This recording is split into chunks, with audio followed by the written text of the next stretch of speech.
महाराष्ट्र आणि गोवा बार कौन्सिलची पंचवार्षिक निवडणूक आज पार पडली।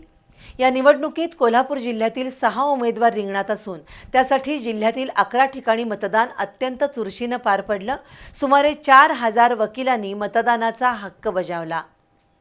महाराष्ट्र आणि गोवा बार कौन्सिलची पंचवार्षिक निवडणूक प्रक्रिया आज पार पडली। आज दोन्ही राज्यात अत्यंत चुरशीनं मतदान झालं।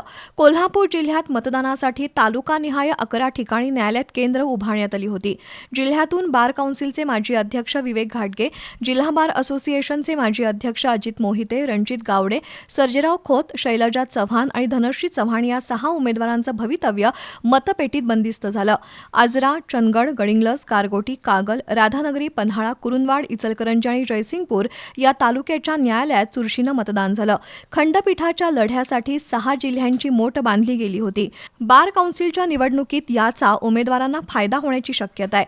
आज दिवसभरात सुमारे 4000 मतदारांनी या प्रक्रियेत सहभागी होत मतदानाचा हक्क बजावला।